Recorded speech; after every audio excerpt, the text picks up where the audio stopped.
bagaimana dengan keterangan saksi yang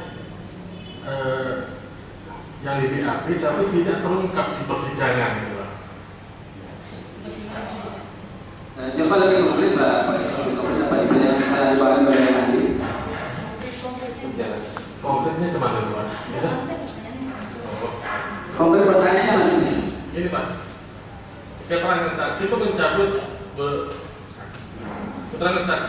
beberapa keterangannya di BAP, terungkap semua di persidangan.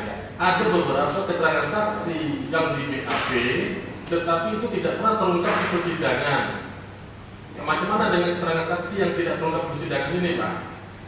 Baik, saya ingin jelaskan demikian. Yang pertama, keterangan saksi yang sudah dicabut, berarti sesuai dengan prinsip hukum bahwa yang berlaku pemeriksaan sebagai sebuah keterangan kesaksian itu yang ada di sidang pengadilan. Ya. Karena apa?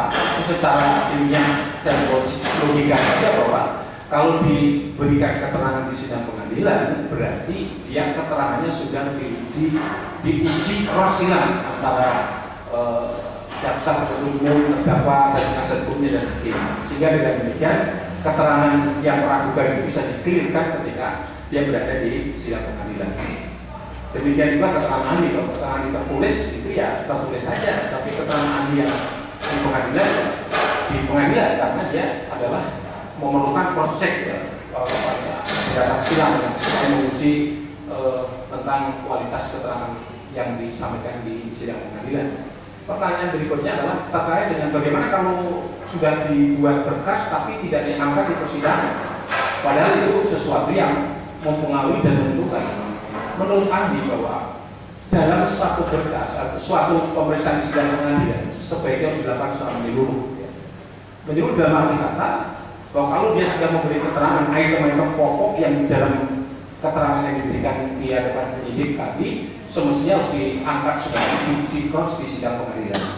Tetapi kalau ada keterangan yang tidak uji cross di sidang pengadilan, kita dapat menunjukkan bahwa keterangan itu sama belum disampaikan di sidang pengadilan. Berarti apa? Kekuatan pembuktiannya juga lemah. Jadi yang saya bagus di sebelum dilanjutkan dengan tanggapan, kami ini aja biar nyambung dengan pertanyaan yang itu, kami memberikan contoh konkret begini. Karena di dalam KUHP ada yang namanya pengambilan sumpah.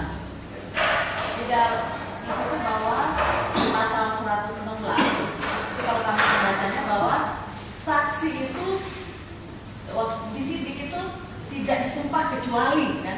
Kemudian di pasal berikutnya itu dalam KUHP saya lupa bahwa ada alasan-alasan yang sah.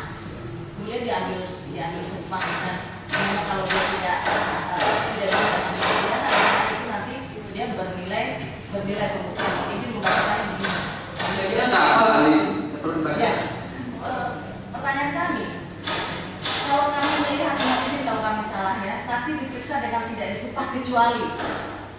Maksudnya kalau kami pemahaman kami, prinsipnya itu saksi-saksi semua tidak disumpah ketika di penyidikan kecuali ada alasan-alasan yang sah.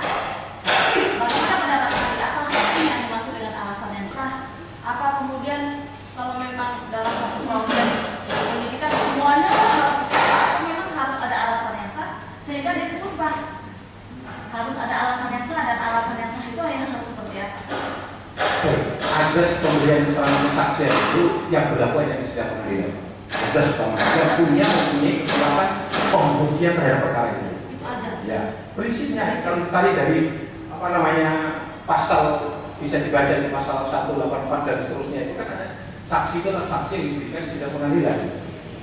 Demikian juga keterangan ahli disampaikan di sidang pengadilan. Itu artinya menunjukkan bahwa semua keterangan kesaksian itu hanya bermakna pembuktian dalam suatu perkara itu dengan kualitas pembuktian yang tinggi apabila dia disajukan di sidang pengadilan. Saya kira hal yang sama juga di Mahkamah Konstitusi, hal yang sama juga begitu. Ketika saya memberi keterangan tertulis, dia bilangnya ya boleh aja disampaikan, tapi yang mengikat adalah yang disampaikan di sidang pengadilan. Kalau saya menulis plus sidang pengadilan, berarti keterangan yang saya tulis melengkapi apa yang saya tulis di sidang pengadilan, apa yang disampaikan di pengadilan. Sama juga sebenarnya prinsip pembuktian itu ada di sidang pengadilan. Bukan sebaliknya, kalau sebaliknya maka tidak perlu ada sidang. periksa berkas saja sudah selesai. Yang kedua adalah bagaimana prinsip penyumpahan saksi tadi. Jadi sebenarnya begini, prinsipnya memang benar itu tidak disumpah ya. Seandainya dia disumpah, kalau dia ada kepentingan tertentu yang diprediksi, dia tidak akan bisa hadir di sidang pengadilan. Misalnya saya minggu depan itu mau ke luar negeri, ternyata saya di situ 1 tahun, sidang kan nggak mungkin mendengar saya kan gitu. Oleh sebab itu saya disumpah dan seterusnya dan seterusnya. Jadi keterangan saya yang tersumpah itu khususnya seperti itu. Yang kedua yang ingin saya sampaikan ini sebagai prinsip hukum pembuktian untuk mencari kebenaran material.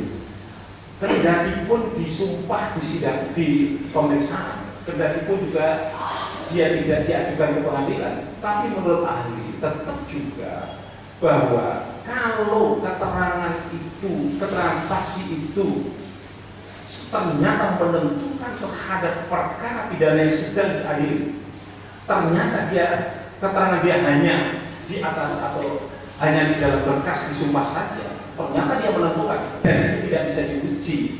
Ini menurut saya adalah tetap juga yang persiapan harus dihadirkan di pengadilan karena dia yang menentukan dia terbukti atau tidak terbukti. Dan oleh sebab itu dihadirkan. Kalau tidak dihadirkan, ini sebaiknya harus tanda tanya juga.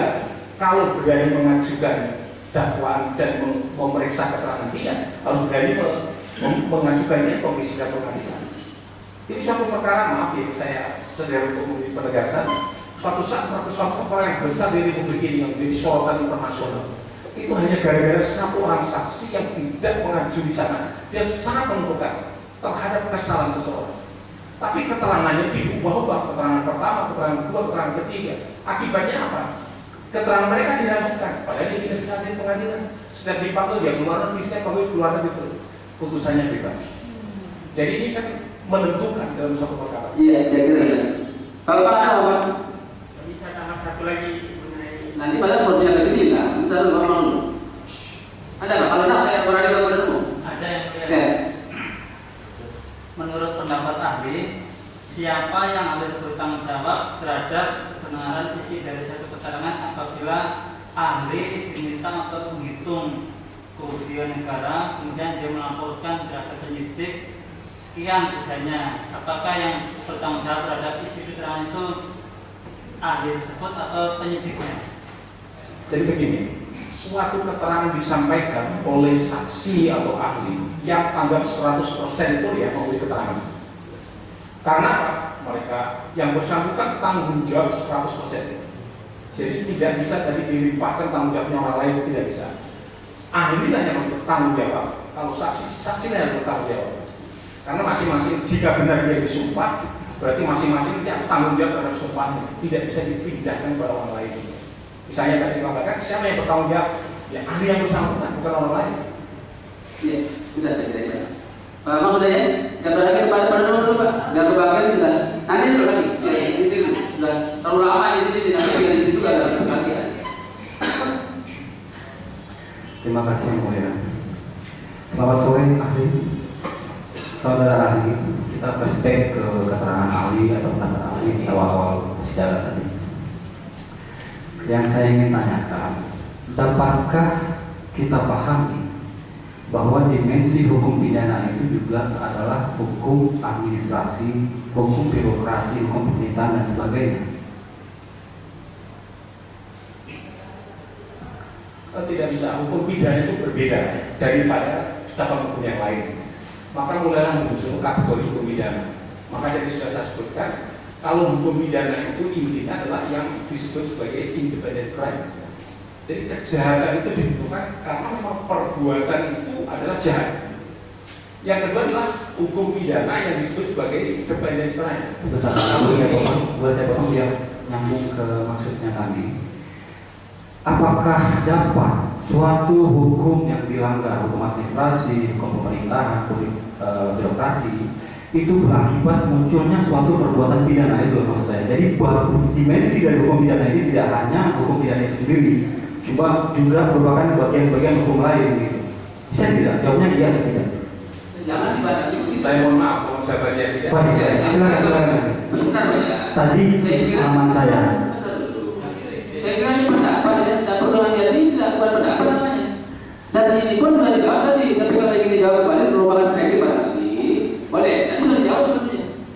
Ya. Singkatnya begini, tadi kan saya jelaskan ada independent crime dan independent crime. Yang independent crime ini adalah bergantung pada cabang hukum yang lain, itu benar. Misalnya tindak pidana pemilu terkait dengan prosedur pemilu, itu hukum administrasi pemilu, itu benar. Sedangkan terhadap independent crime, adakah hubungan dengan bidang yang lain? Tadi sudah saya jelaskan, ada prosedur